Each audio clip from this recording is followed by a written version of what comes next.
Welcome back to the NAO Show. It is week 11. As you can see, one of our fantastic co-hosts is not here today. Work got in the way. That stupid thing that pays the bills. If you want to sponsor our fantastic show, go right ahead. We would love to leave our jobs and talk about football for the rest of our lives. That'd be fantastic. Well, as you know, I'm Sean. That's Marky Mark. We're here to give you your Week 11 throwdown for the NAO. How you doing, Marky Mark? Doing great, man. Doing great. Miss Mike, but we'll see what we can do here today. We will give our best effort that will fall short to whatever we would have done with him. I would bet on that too. All right, let's go through the scores. All righty. Let's start out with yours, Sean. It's the real Slim Brady 127. The Carson is 114. Before I kick it over to you, Sean, I thought JJ might do it for you, man. JJ had a great game, but Thielen sniped the touchdowns on him, so kept you from catching back up with Dylan. But what'd you think about that one, man? Tough loss, huh? Yeah, it was a tough loss, but think about it this way. The first time I played against him, it came down to a Monday night game, and it came down to a wide receiver. It was really funny how it happened because I was thinking about the nuance of that. I was like, oh, last time we played, Silly Dilly needed Judy to come out and pick up the slack, and he almost did. He almost came out and beat me. But now that we were in the revenge game, the same thing happened to me. I'm watching the game, and every time Thielen catches the ball, I am just cursing at the TV. Why are we not throwing at the JJ? What is up? But no, it was a lot of fun. It was actually really rough to watch my Buccaneers lay a whooping on Carolina, because I always love watching them beat up on Carolina. But with every score, it came harder and harder to win fantasy-wise. Yeah, he had Rojo in there, went off against you, huh? Oh, that 90. I was like, yeah, no. Yeah. It was rough. It was a rough Sunday. Yeah. Great win for them. And I couldn't believe they didn't take Rojo out after the fumble. But he was like, well, I've been taking him out. I hadn't helped anything. I'll leave him in this time. And he actually paid off pretty well with that run, though. It's definitely a matchup that makes it like fun to watch football and fun to play fantasy football. I love when it comes down to the last guy. You're just on every throw. You're just like, oh man, maybe this is it. Break it. Yeah. All I needed was a touchdown. If JJ got one of the touchdowns Thielen did, I think we would have been talking a different ending on this game. I guess you probably needed both of them, but yeah, just even one more catch or something with a touchdown. He had a great game, man. He's looking good. You struck gold on that pick, man. I'll tell you. He's getting the targets and he's getting the yards. If he starts putting targets, yards, and touchdowns together, I saw that they're the next Michael Thomas. I'm just saying. Well, we'll see about that. In a run first team, though. I saw that their pass rate is last in the league, but their pass efficiency is first in the league. So it's pretty interesting. They don't pass a lot, but they do good things with it when they do. So Jefferson, I think, has been a big part of that. Highest graded receiver in the league right now. He's very boom and bust with him right now because it all depends on if Dalvin Cook is cooking. Yeah. He is running 9 yards. Why are you going to throw the ball when you're doing that every time you hit it off, Yeah. But the Chicago Bears kind of locked him down. Kind of locked him down. Until Akeem Hicks went out. As soon as Hicks went out, that's when then Cook started getting more yards. So that's a big thing to watch for Chicago moving forward. So, all right, man, we went a little long on that one, but let's move along here. Fun talk. We had Goofy Jace, 123. Defenses win championships, 104. I thought your buddy Aaron might do something with Chubb back in there. Yeah, that's what she said. Getting that Chubb in. Another Chubb joke. So, looking at this one, what do you see there? I think I think we kind of saw the writing on the wall when we first, before the game started. I mean, running back had a tall order to fill, but it's nice to see that he got Chubb back in there. Obviously, he was missing him big time. Yeah, First time back, gets 18 and a half points. That's pretty darn good. He had a I big bet he game. was cussing Chubb when he jumped out on the 2-yard line Oh. at the end of the game. I bet he would have loved to have that other 6 points. Yeah, I wouldn't have put him over the top, but I'm sure all Chubb owners were like, "What are you doing, man? Do you not follow fantasy at all?" Yeah, interesting to me on that one. Aaron had the weather gains. Boyd and Cooks were in there for him, and both those were bad weather gains. We went through that a couple weeks back, and I think scores are down in all leagues because of some of those weather games. So he Yeah, kind of definitely. fell victim to that, unfortunately. Maybe he could have done a little bit more there.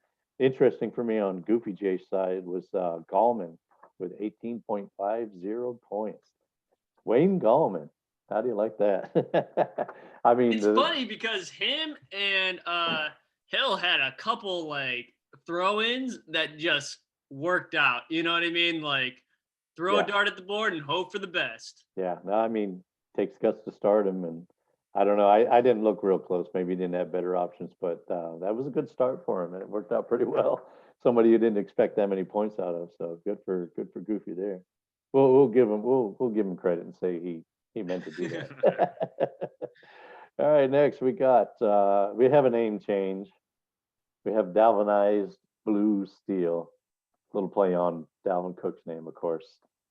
I hope it works out poorly for him. I think it's bad luck to change the name. You're in first place. You're rolling along, and you're going to change your team name.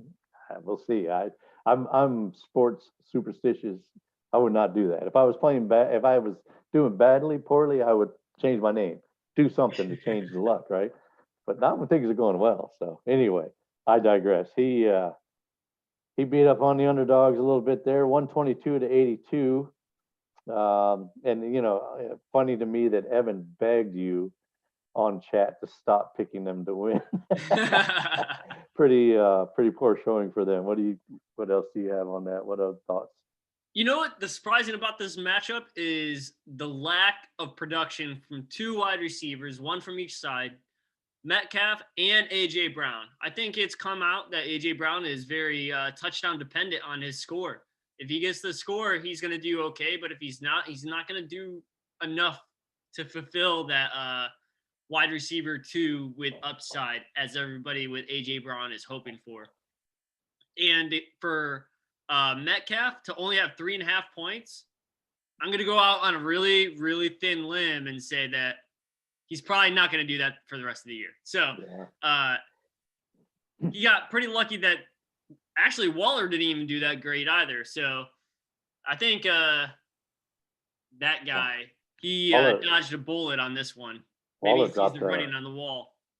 Waller dropped a short TD, which is not like Waller. He usually catches everything coming his way. Metcalf. I think they're going to start paying more attention to him. He's gonna have to figure out other ways to get open if they start double teaming him or putting their best guy on him. Not everybody's best guy can cover him. He's definitely hard. I think he is the leader in one-on-one coverage, the leader in yards for one-on-one coverage. Kind of tells you that don't cover him one-on-one. Put another guy over the top, double him up, do what you got to do, and make Lockett beat you, make somebody else beat you, I'm just wondering why it's taken until week 11 to figure that one out for our defensive coordinators. You know what I mean? Yeah. A couple interesting notes to me was that Cook had a pretty quiet night.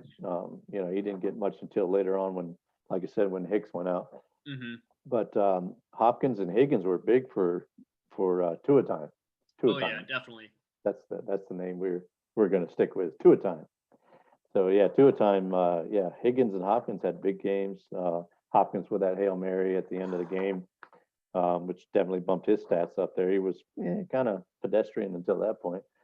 But hey, I will say Antonio Gibson was the leading scorer on the underdogs team. So 20.50 points for Antonio Gibson, their top scorer. So maybe there's something to all that Antonio Gibson hype, right?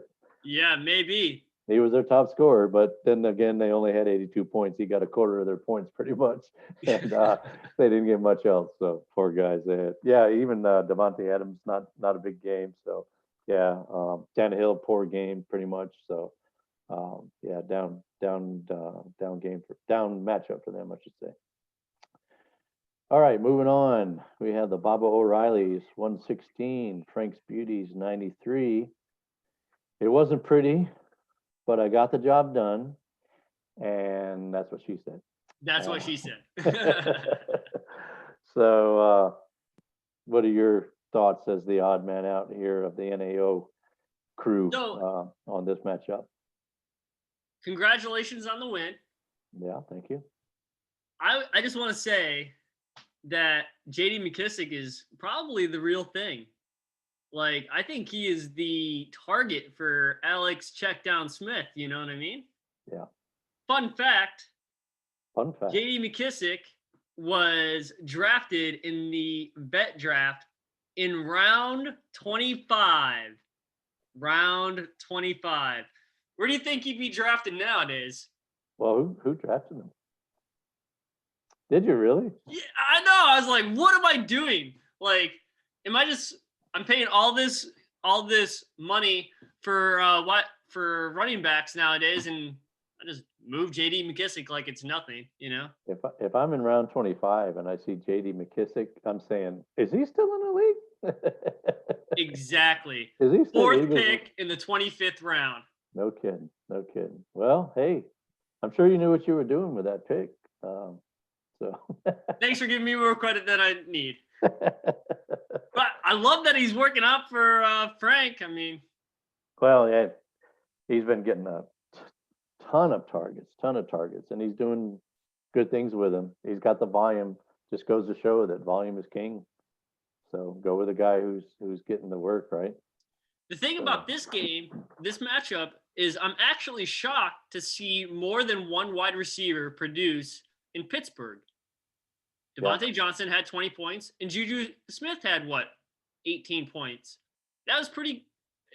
It goes to prove that that offense can populate more than one wide receiver a week. Yeah, and Claypool had a couple of touchdowns, and they've been going away from the running game. I got Connor sitting there getting 3, 4, 5 points the last few weeks. Thank you very much in my starting lineup. I'm glad you got him. You're welcome. But yeah, I've been listening to different podcasts from fantasy guys saying that, people ask, who should I start for Pittsburgh? Just start them all, man, Hope for the best. And if one of those guys goes down, then James Washington's in play, So it's been pretty amazing what they're doing with the passing game there. Yeah, Kyler pretty much carried me on that one. I didn't get anything out. I double stacked. I had Kirk and Edmonds in there, hoping for to get the stack, get some touchdown passes to those guys. Neither one of them did anything, so Kyler pretty well carried me. And Mike put in Herbert as the starting quarterback. He had Bridgewater in there earlier in the week, and he went with Herbert. Good move. I thought it was a good move, but Herbert was kept in check this past week. So you got more points than Bridgewater.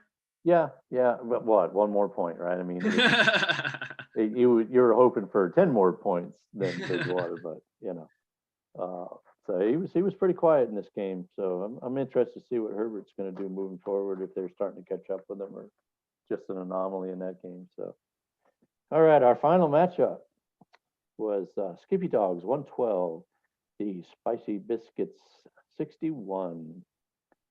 So old Skippy, he opened up 2 cans of whoop ass. Two cans of wax on that ass. Two cans of wax on that ass. I called for the sponsor. They still won't sponsor us, so we Turtle can't Wax. quit our jobs yet. The guys from Turtle Wax, they're not going for it. They just don't see our vision, Marky Mark. They don't see our vision. Well, we're trying to get Turtle Wax as a sponsor for the Mr. Miyagi Award, but or for the show, just for the show. So, I guess we won't be able to pay ourselves a salary yet. So, any thoughts on that matchup there? Anything you? I noticed? actually want to give kudos to Hill. Yeah. He took a shot in the dark with Ahmed. Yeah. Yeah. He got Salvan 15 Ahmed. points. Yeah. Like, he's a shot in the dark and he's getting you 15 points. I think Yeah. that's a little bit of luck and that's a lot of research. Yeah. I think Hill is in the books. He's getting deep in it. And he's like, you know who's going to be the number one running back in Miami? No one knew. But he's like, I'm going to start Ahmed. And no one's going to know until he breaks out 15 and a half points. I mean, Yeah. it just goes to show that this guy is not laying down. He might be the last in the league, but he's wheeling and dealing as much as the next guy. Yeah, still being active, and that's what you want to see. I've been in his shoes. I've been last place in the league, and just kept on making moves until something sticks. You know, you just got to keep on going, and that's what I really admire about Josh is he's a fierce competitor, man. He just never says quit. You know, but yeah, it's funny. I thought I had a couple of empty roster spots and thought about picking him up. And just I was like, yeah, let me see what happens. Let me see what he does this week. And yeah, should have moved on that. I might have had him in my lineup. I think that's a pretty normal point of view. Like, all right, he's just a flash. We'll see what he does before we put him in the starting lineup. That's why I think Hill needs to get a little kudos because I mean, he's like, you know what? I have nothing to lose. All upside. He's just putting people in his starting lineup that's all upside. It's either going to be boom or bust with that guy. And I love that a guy boomed for him for once, you know? Yeah. People seeing what I was seeing. They just seemed to have some burst. He was the most efficient. Nobody did a great job in the prior game, but he just seemed you could see the signs there if you were looking closely. And I know that's what he does. That's what Josh does, you know. So yeah, that was a good start for him. That's funny you mentioned it because I had that written down in case you didn't mention it. So glad that you said it. I saw on Skippy's side he was without Kelsey, and he had some. You know, Henry didn't really smash, but doggone Cole Beasley. 22.40 points for Cole Beasley. He had all him those in his targets, man. Yeah. Even in a half PPR, he's worth playing. Yeah. So two guys that you probably weren't started a whole lot. Cole Beasley maybe started in bigger leagues, deeper leagues, you know. But yeah, I'd say 10, 12-man leagues, Cole Beasley may not even be in the starting lineup. So what about Allen Robinson? All his talent. Fantastic wide receiver. Horrible offense. Yeah. Can't even get him the ball. Yeah. I mean, gosh, what did they have? Little over 100 yards passing in that game. It was pretty pathetic. I had Anthony Miller starting, kind of had to put him in with Galladay down and not some other options out. So yeah, it just wasn't fun to watch at all. Not fun to watch at all. I mean, Miller got 7 targets, but he caught 2 balls. Those targets weren't great targets, you know. Yeah. But yeah, what a mess there in Chicago right now. And but yeah, it's good on Skippy. He had Thielen got the 2 touchdowns, but with some guys down and then starting Beasley to make up for it, he did his thing. He got the win, and he's still hanging in there. So that brings us to the standings. And what do you want to say about that, Sean? So I'll try to do this as well as Michael does, but looking at the standings, I see 3 teams. Me being one of which. I need a lot to happen for me to even be close there. But Frank's Beauties and Skippy Dogs, they're on the way looking in. And I'm not going to say that our matchup is a lock because, I mean, me versus Frank's Beauties this week, that's going to come down to the last play. I really do. It looks like Mixon's probably not going to play. It looks like Carson's not going to play. I'm probably going to have to put in Naheem Hines in there, it's going to be rough. So I think the bottom 4 are pretty established. I think we know who's going to be in that bottom 4. who's going to be playing for the number 1 pick if they have their own pick right now anyways. Three out of 4 of them right now do. So we'll get to that in a minute, but 3 out of 4 of them do. I think there's going to be a lot of I think the top 2 guys, we know who's in the first place. I'm not going to even pronounce his name because I'm better than that. But Goofy Gas and I think you guys are pretty established in that position, barring a complete failure of your whole team. Like, you guys are probably locks. I think it's going to really come down to Franks and Skippy to make that 4th spot. Who's going to come out? Who's going to get those garbage time points? You know what I mean? Like, we can see what happens. But I think right now in week 11, the standings are pretty established as they are. And it's pretty easy to see who's going to make it. Right now, with the deciding factor with the points for, there's only 3 points between Franks and Skippy Dogs. That is going to come down to the wire if it comes down to 2 wins. Yeah. Mike's hanging on by a thread there right now over Skippy. It's interesting to me that at this point in the season, you still can't eliminate many guys. It's probably not looking great for the underdogs with only 3 wins. And then Aaron there with 4 wins, but probably after this week, it'll start to be a little bit more clear. But I see right now, Mike and Skippy and yourself kind of, that's where it's going to be fought out for that 4th place, I think, right now. So I feel like last week was my my week. You know, if I won last week against Silly Dilly, I still had a good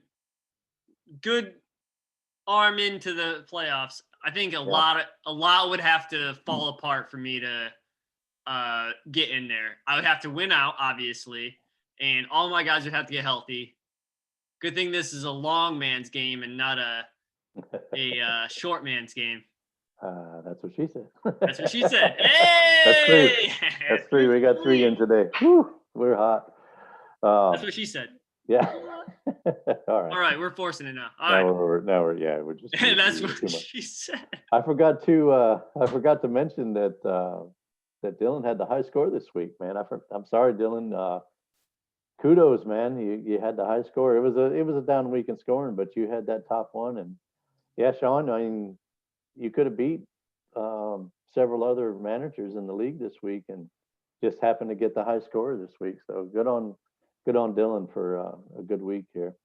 I said last week before our match that 2 and 7 that he had, that was not representative of like what his team could actually produce. Yeah. No, he had a decent week there. And I mean, he had the top week, so a lot of us were down in scoring, and he did a good job. Well, let's move on to some trade talk, I guess, huh? Let's do it, man. Let's do it. Got a couple trades to talk about. One, I don't have a lot to say about it. It's your trade with Mike there. Kind of a broad trade, but I'd like to get your thoughts on it. It was you sent Jarvis Landry and Jacoby Myers to Mike, and in return you got Mike's 3rd round pick next year, and you got back your 4th round pick that you had traded previously to him. So what can you tell us more about that? So a lot of factors went into this one. So Mike's been trying to get Landry from me before OBJ even went down. And I held on to him, and I was like, maybe I'll need him. And then after OBJ went down, where all systems were no Chubb, we only had Hunt, no OBJ, like it was cream of the crop for Landry, and he still didn't do that great. So I was like, all right, time to move this guy. Jacoby Myers, he has upside, but what's he going to do when Edelman comes back? What's going to happen next year when Cam Newton actually goes to another team? Who knows? Maybe they draft a wide receiver, you know what I mean? And I had the big trade with Mixon where I moved a lot of picks, and I can bank on the fact that Justin Jefferson's going to be a set it and forget it guy. I really think that Justin Jefferson, if he stops getting vultured these touchdowns from Adam Thielen. The guy, if you didn't watch the game, like, I'm surprised he gets the ball thrown to him at all. Like, he missed a couple passes where I'm like, oh, Justin Jefferson would have taken that to the house. But I digress. I saw him drop one, but gotta admit that one-handed catch with the little flip to secure it was pretty awesome, man. I think Thielen's a really good receiver. I know what you're saying as a Jefferson owner. You want everything to go his way, but yeah, Thielen's still a good receiver. Yeah, he did have one drop though. He definitely did have one drop in there. The main basis of this trade was to get more picks after moving so many for the Mixon trade. And I can bank on the fact that Justin Jefferson is going to be in there.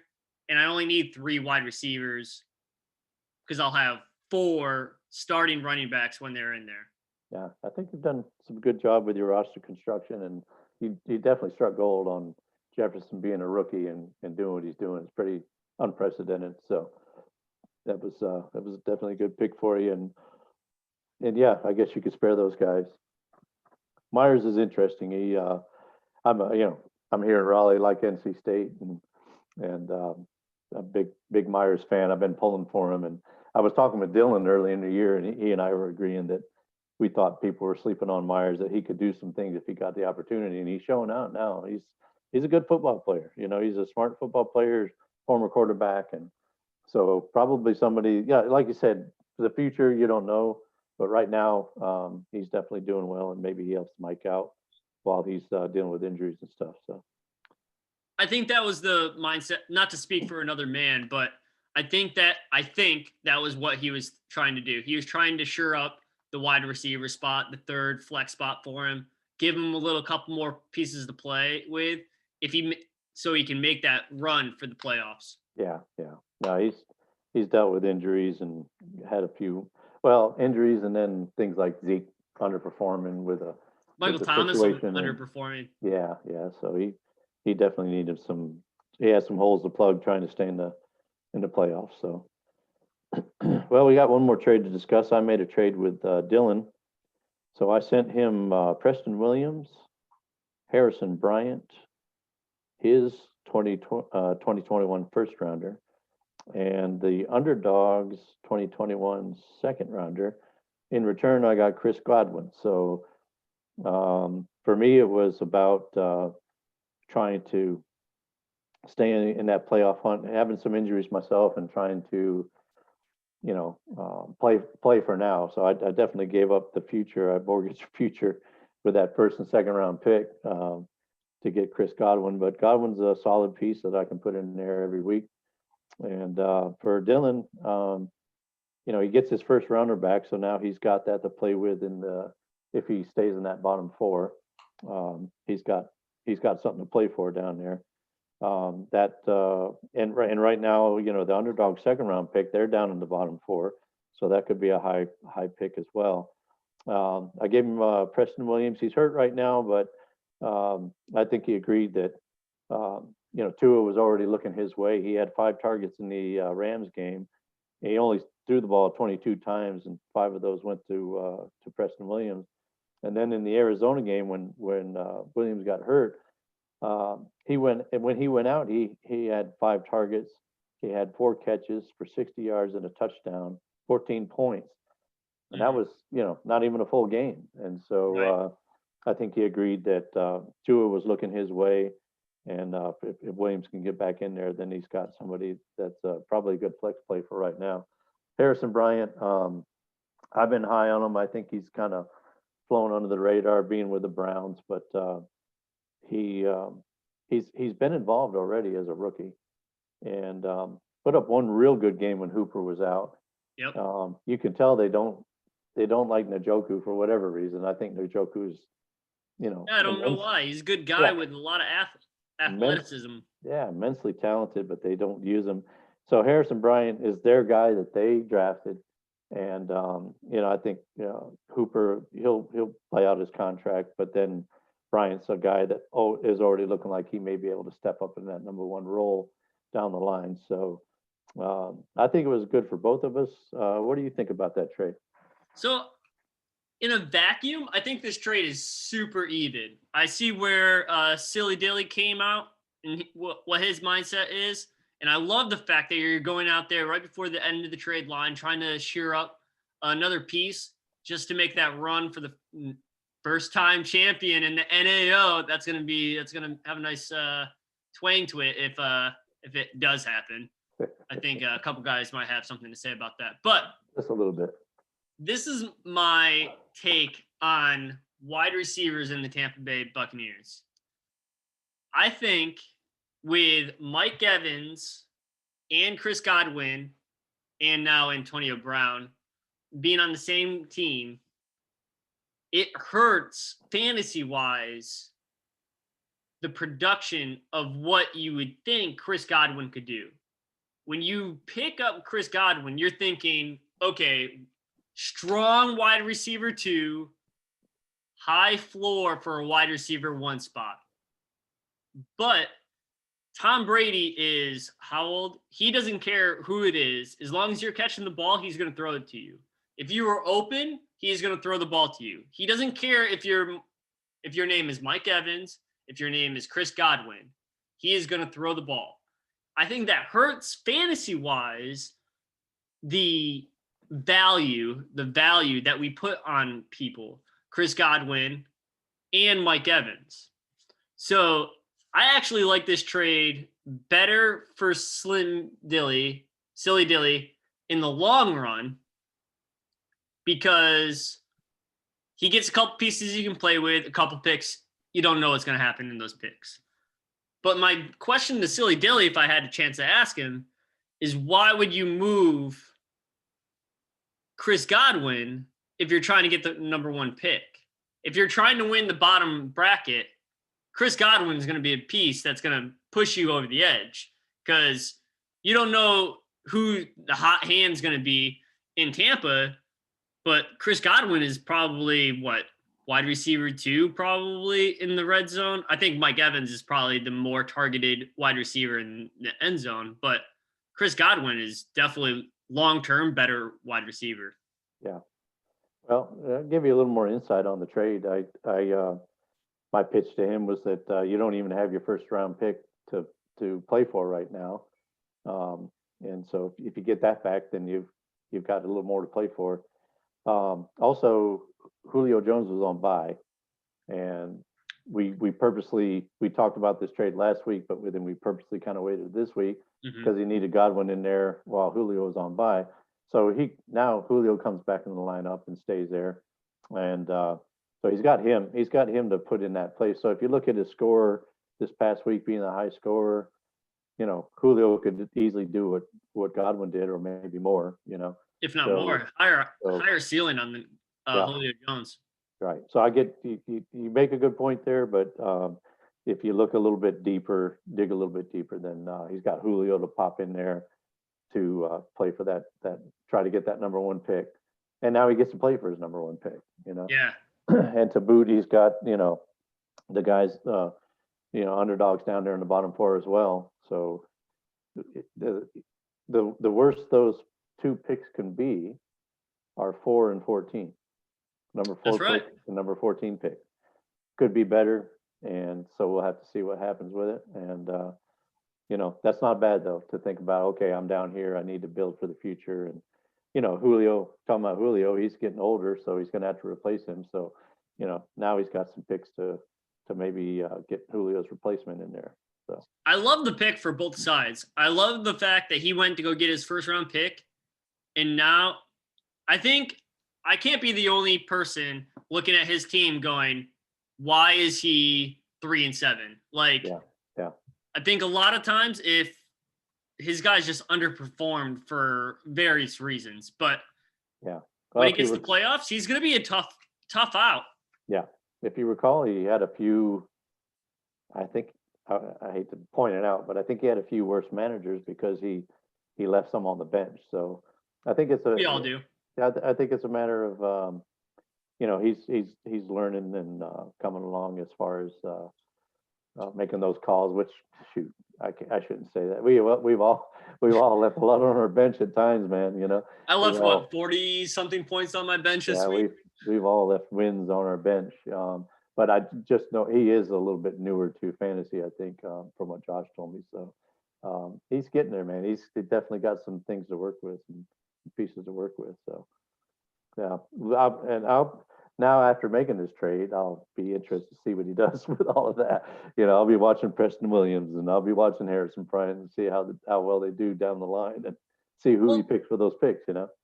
Just think if he gets a Justin Jefferson, the best, because we talked about him and his upside, what have you, and if he were to get a guy like that in the first round, or a Josh Jacobs, or not to talk up my own team, or I have all the youth on my team. I'm sorry. I was just gonna say, if you're gonna toot your own horn, let's just go on the matchups here. Let's go. All right. Yeah, let's talk about them. So first matchup of the week. My marquee matchup is yours again, Sean. With it's Carson's versus Frank Beauty's coming up. Big playoff implications. What can you add to that?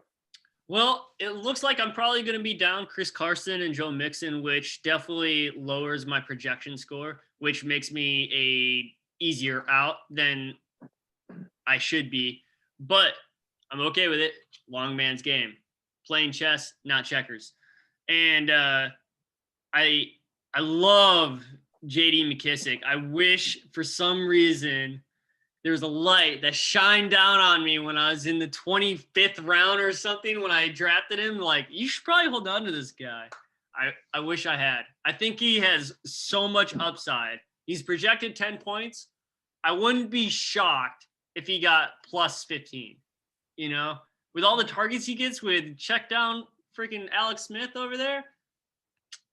I think it's going to be closer than the projections are going to show. I have no idea who I'm going to throw in for Carson and Mixon, so it might get a little hairy for me over here. Well, neither one's been ruled out. I think Mixon maybe has a better chance to play because he's playing Sunday, whereas Carson's playing tomorrow. Yeah. Thursday night. Yeah, and I saw that Carson got in a limited practice. I got him in the other dynasty league, so I'm watching close. And they listed him as questionable, but then another little blurb came out saying that likely not to play. So, and it makes sense. And we talked about it a little bit in pre-show that maybe he gets 10 days rest if he doesn't play tomorrow. Maybe he's back at 100% and ready for the playoff run. So I don't know. Maybe it's you hope to get the win this week, and then you got him in there, but we'll have to see what happens. Mixon, I don't know. He said he missed practice again today. So, what's he going to do the rest of the week? Is he going to play? It's been really weird with Mixon. I don't know.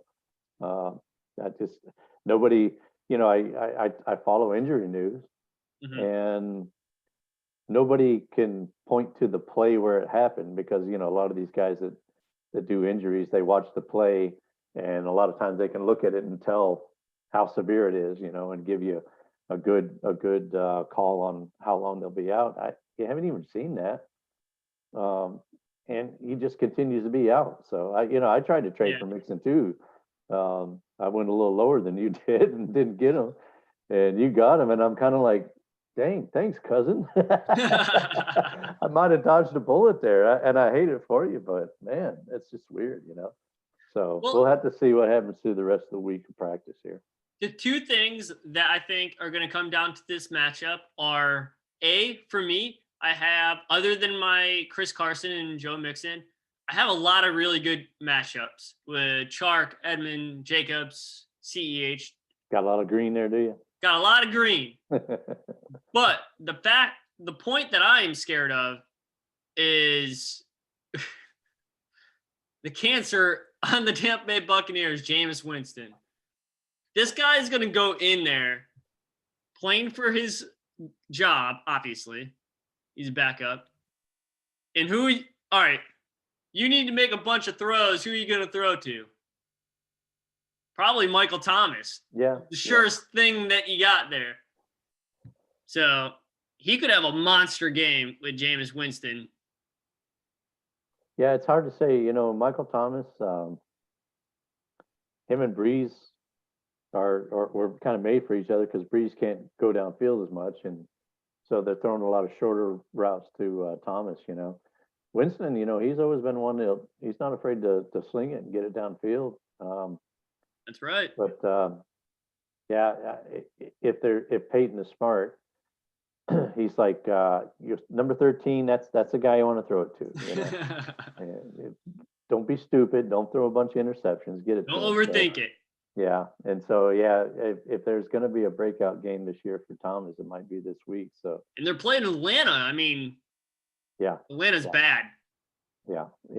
They have been playing better defense since they fired the head coach there, Quinn, I guess, and they're playing better, but they don't have the best personnel to go in there and match up. So yeah, they definitely can do something against them. They've been better, but they're still not a great defense by any means. So yeah, good luck, guys.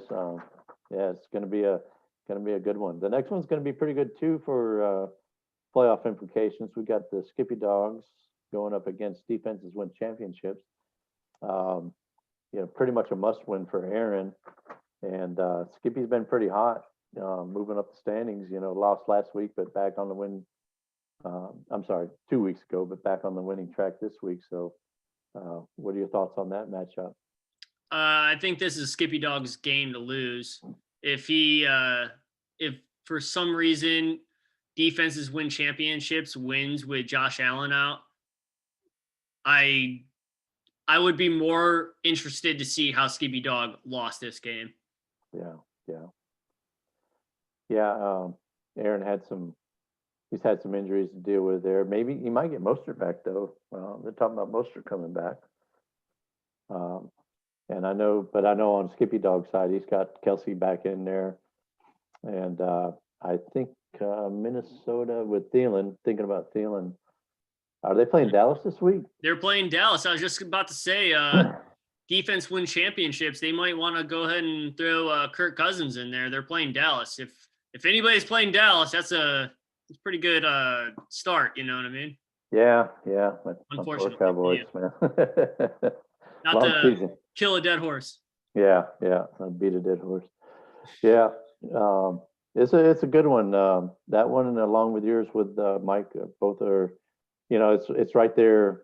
All those spots are right there running together. So, be interesting to see what happens with standings by the time we get through next week. But yeah, I think Skippy's got a little bit better thing going on for him and with his lineup than what Aaron has, but we'll see what he does there. See if Mostert gets back. If Mostert can get back in there and do Mostert things, that could help him out. All right, let's move on to Tuatine. He keeps telling me you don't have the right to name my team. It's not I name my team, not you. He keeps telling me that, but yeah, Tuatine, he's gonna settle on Tuatine. Yeah. Here. But going up against the real Slim Brady, who we just talked about with the high score last week, and you're saying that he's got a roster that if he sets it right, he can do some things. Ian's got a strong roster, so it's going to be a tough one. What do you think there? All right, not to go off a point I said last week about the Aaron Rodgers play, but it's even more of a thing now. Are we still tilting? Or not tilting, but all right. Still triggered. Drew Brees went down. This guy broke every rib in his body and had a collapsed lung. Poor if Drew.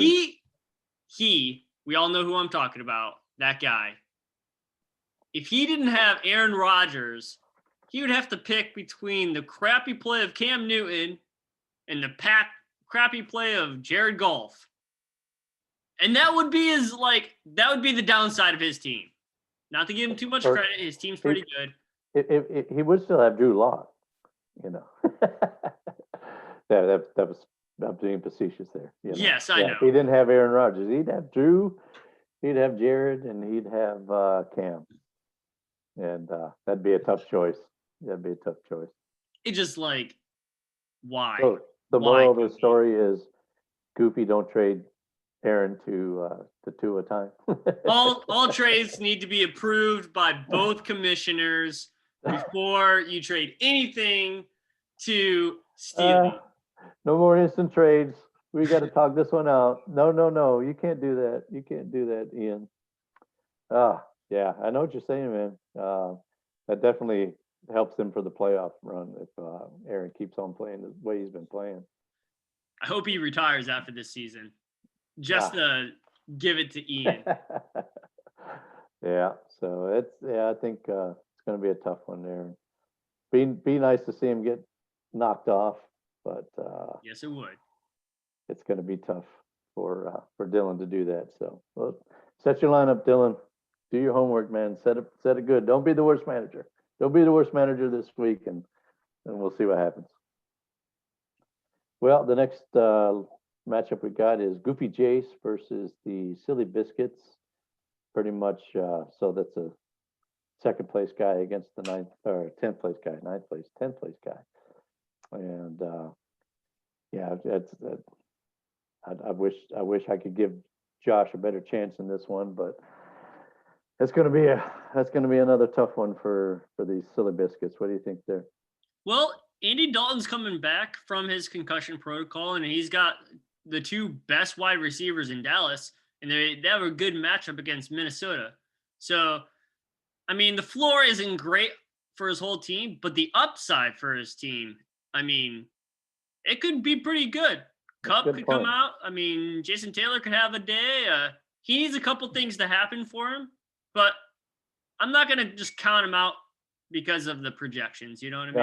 Yeah, that's a real good point. Dalton hasn't looked great yet, but he's still, he was a starting quarterback and did some good things in Cincinnati. So, maybe that rust could be knocked off, and he's gonna target Cooper for sure. He has nothing to lose. And CD's just been, he's doing well. Whoever's out there, he hasn't been as good as when Dak was in there, but he's still getting a lot of targets, and he's a great athlete and doing good things when he gets the ball in his hands. So that's a good point. Maybe Ahmed has another good game. Who's Miami got this week? Good question. Yeah, Miami has Denver. Okay, Denver's a good defense, but they're a little better on the run game. Yeah. Going up against, and I mean, Goofy still has Ridley to worry about if he's going to play or not. Yeah.